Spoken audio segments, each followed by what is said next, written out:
Đây là ngày 17 tháng 5 nha các bạn. Là ngày 25 tháng 4 năm Canh Tý.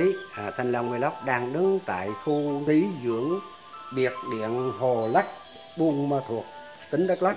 Đó là xa xa bên kia là hồ nha các bạn. Thanh Long Vlog đang đứng một cái phòng ngủ của vua Bảo Đại. Đây là một cái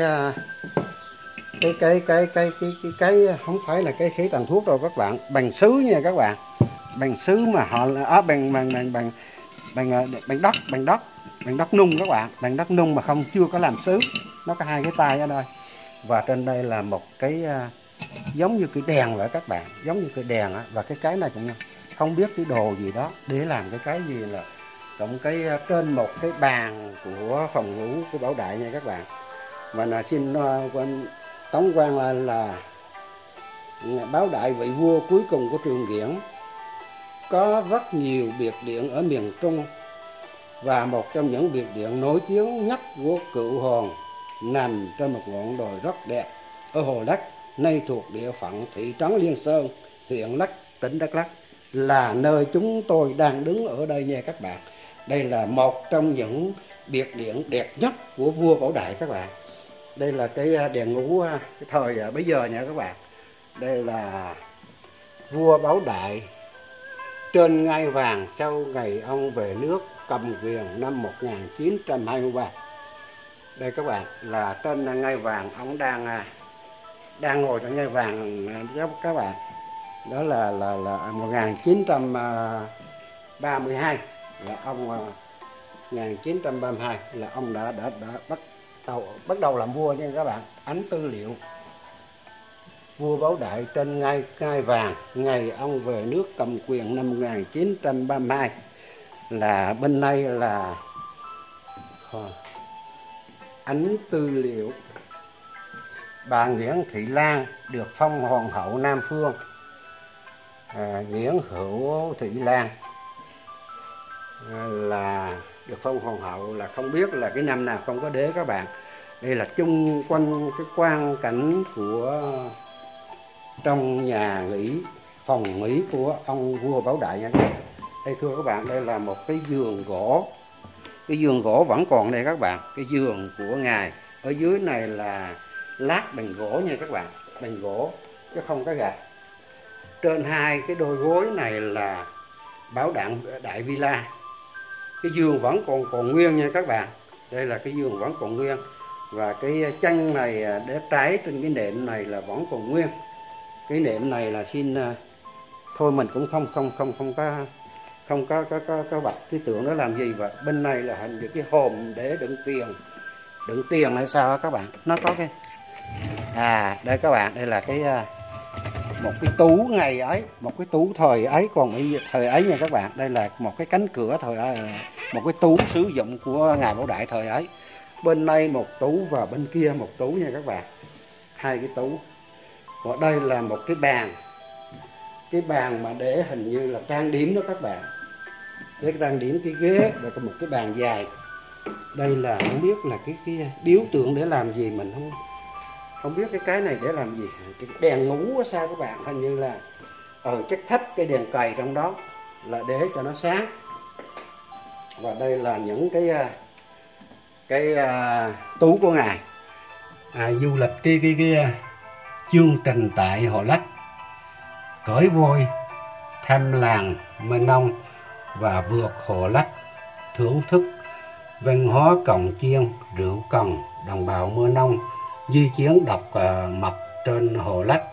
Đây là những cái tờ báo thời đó, chương trình du lịch trong thời đó. Để mình xin mới cửa ra, mình đây là những cái cảnh của thời đó. Đây quay đây đâu, đây là cái chiếc hài của thời đó nha các bạn. Đây là những cái chiếc hài của Nam Phương hoàng hậu còn lại đó hay sao đó. Mình xin mới cái cánh bên này nữa. Bên này là không có gì các bạn, bên này chỉ có một hình như đôi hài của cái thời ấy và một cái khăn gì đó thôi. Mình chỉ sơ lược vậy thôi. Và mình xin mời vào đây, cháu vào đây con. Ở trong này này khó rồi sao khó ta. Mời nói cô lên mới giùm nhá. Đây cái chỗ này nãy mình qua rồi phải không?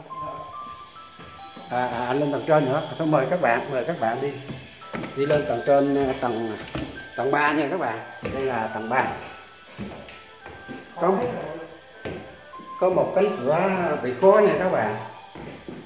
Một cánh cửa bị khóa thì đây, xin thưa các bạn, tất cả những cái cây sứ này là của bà Nam Phương Hoàng hậu đứng ra chỉ đạo trồng hết nha các bạn.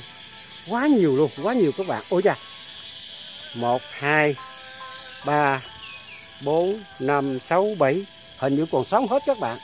Còn sống hết, tất cả những cái cây sứ hồi đó là còn sống hết. Đây là dưới vực cái đường đi, cái đường vòng mình đi lên đây các bạn. Tại vì cái đồi cao là phải đi vòng. Và những cái cây rừng ở đây là vẫn còn những cái cây rừng lớn các bạn. Đây là những cái cây sứ của bà Nam Phương Hoàng hậu trồng. Và cái khung cảnh mà cái villa này, cái nhà nghỉ này là cũng của bà Nam Phương Hoàng hậu đứng ra chỉ đạo để mà xây dựng nha các bạn.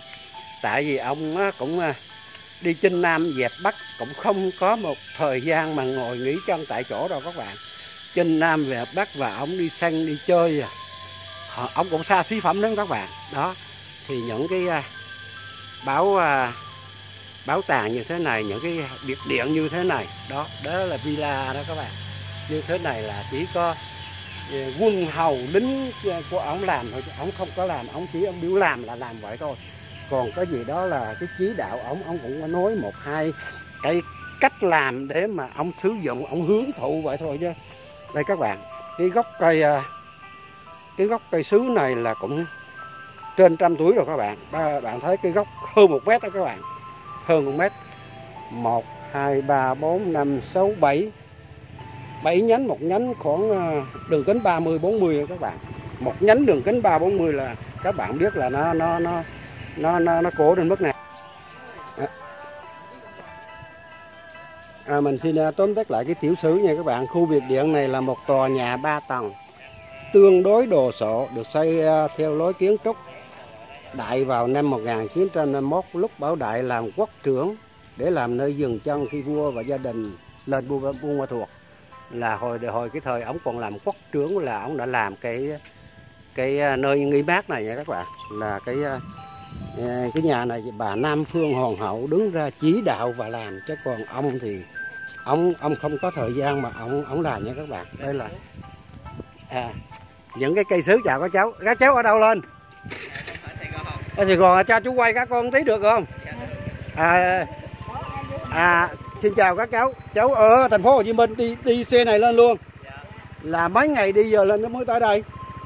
Dạ con ở Buôn Mê mới lên. Là nghỉ ở Buôn Mê. Dạ. Rồi lên đây. Dạ. Chú làm vlog. Dạ. Thành ra thấy những cái người mà khách xa xa mà đến đây là cũng mừng, tại chú là người Đắk Lắk. Dạ. Mà cũng có cái hay các cháu mới đến đây. Dạ. Thì bây giờ này là đây là chú báo với các con làm nhà nghỉ của Bảo Đại mà cũng đẹp nhất ở miền Trung luôn. Cái nơi đẹp nhất ở miền Trung là cái nhà này chính bà Nam Phương Hoàng hậu chỉ đạo và xây dựng cái nhà này. Đó là thành thôi bây giờ này ấy cháu đi đâu tí nữa chú gặp lại.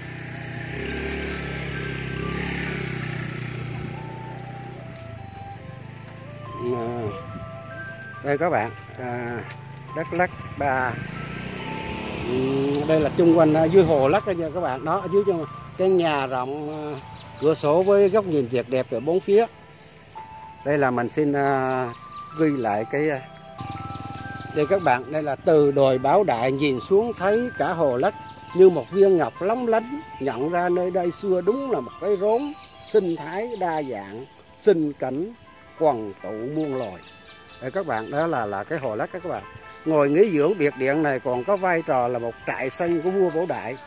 Ông Nguyễn Đức Hòa, cận thần vua Bảo Đại, ngày nay còn sống, từng kể rằng việc chuẩn bị cho những chuyến đi săn dài ngày từ Đà Lạt sang hồ Lắc bao giờ cũng quy mô và kỳ công, khi vừa đảm bảo sinh mạng vua, vừa thỏa mãn cảm giác tự do khám phá chinh phục thiên nhiên của vua Bảo Đại. Quá hiện vật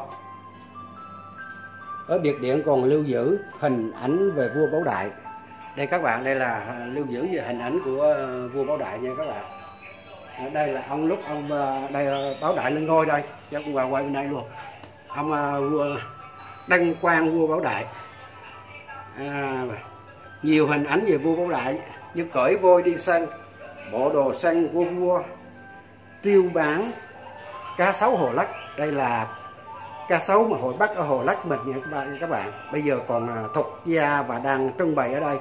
Biệt Điện Bảo Đại từng rơi vào tình trạng hoang phế trong suốt nhiều thập niên. Phải đến đầu năm 2000 công trình này mới được trùng tu và đưa vào phục vụ du lịch. Ngày nay Biệt Điện là một tổ hợp nhà hàng, khách sạn sang trọng, nơi mà âm hưởng của một cuộc sống đế vương vẫn còn hiện hữu. Sau hơn nửa thế kỷ vẫn thu hút khách đến tham quan. Đó các bạn, những xa xí phẩm của một thời vua chúa đã từng sống với người ngày đó nha các bạn. Tại vì cái thời đó là quân chủ, thành ra là nói là phải tất cả phải nghe hết các bạn. Đà Lạt tháng 10 với mùa mưa và sương mây đã hòa quyện. Mỗi lần nghĩ lại qua từng vòng lăn của bánh, tôi thấy những con đường hoa dã quỳ như thước phim quay chậm trong tâm trí. Từng bông hoa dại khoe sắc trong ánh nắng sương mờ. Mấy hôm trước vì ca sĩ, nhà thơ, diễn viên hoạt động cộng đồng và nhà dã ngoại và người Pháp gốc Armenia đã được Pháp tiễn vào một lễ táng cấp quốc gia trên điện. Đây là ở đâu chứ không phải là ở đây. Thì đó các bạn, tôi đang đứng trên một cái nhà nghỉ dưỡng đẹp nhất của miền Trung của vua Bảo Đại nha các bạn. Tôi xin tóm tắt và sơ lược những cái tiếu sử của vua Bảo Đại còn lại. Đây là cái ở ngồi sân nha các bạn, ngồi sân, và chung quanh đây là cái quang cảnh của hoa sứ còn của cái bà Nam Phương Hoàng hậu trồng đó các bạn. Đây là những cái cây, cái cột gỗ thời ấy các bạn, cái cột bình gỗ mà hình như cái gỗ ở trong nó bị hư thế nào họ mới, hay là họ làm cái gỗ này mình không biết được các bạn, không biết là cái tiểu sứ cái gỗ này. Đây là họ cưa những cái miếng gỗ mười mấy phân họ ghép lại các bạn, dày 2 phân họ ghép lại ở trong này rỗng nha các bạn. Họ làm thành cây cột mà không biết của thời đó hay là bây giờ họ làm mình không biết được. Thì thôi, tất cả những cái quang cảnh ở dưới này là lót những cái miếng đá chung quanh của cái sân, cái khu nghỉ dưỡng của nhà vua, của bà Nam Phương. Và những cái cây sứ là cả 100 tuổi các bạn, quá là to đây các bạn. Đây các bạn, mình xin phóng lại nè. Đó các bạn, những cái cây sứ này là đường kính 1,5 mét đó các bạn. Tại vì sao? Tại lên này là những cái thân nó mà các bạn thấy là cũng 30-40 cm rồi. Thì thôi bây giờ Thanh Long Vlog cũng xin làm cái clip thứ 2 và quay lại cái quang cảnh nhà nghỉ vua Bảo Đại từ 1951 là làm cái nhà này, và ngài đã đi săn ở đây. Có lắm lúc từ ở Đà Lạt chuẩn bị tất cả là hành trang, quân trang, voi ngựa và đồ ăn và tính mạng của vua nữa. Từ đó băng rừng đi săn từ Đà Lạt qua tới Hồ Lắc các bạn. Chắc trên đường đi cũng khoảng 7-80 cây số gì đó. Từ Đà Lạt qua đây nếu mà tính đường chim bay là cũng 50-60 cây số gì đó. Mà đi đường voi nữa thì cũng phải là cả 100 cây số các bạn. Từ Đà Lạt qua Hồ Lắc là cả 100 cây số. Thì mình xin thưa các bạn, thì cái thời đó là cọp, voi rừng, cọp, hươu, nai, gấu là còn rất nhiều chứ không phải như bây giờ. Nhưng mà bảo vệ tính mạng của vua và một đội vua đi săn, một đội voi của đi săn của vua là trên 10 con các bạn. Lúc nãy mình coi cái hình là trên 10 con, thì mình thấy là một cái đội quân hùng hậu để mà đưa voi đi dã ngoại, để đi tiêu khiển, để đi chơi.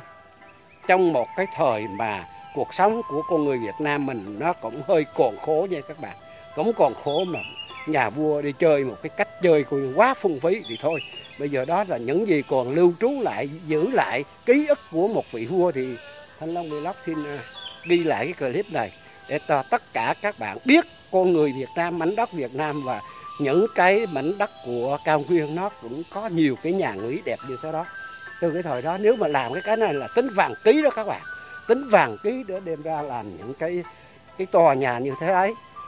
Mà bây giờ này từ cái thời đó cuộc sống con người cũng còn rất lam lũ, nhưng mà thôi bây giờ này cũng vì vậy mới có được những cái di tích lịch sử để chúng ta tham khảo, để đến truyền thụ đến đời con cháu của chúng ta.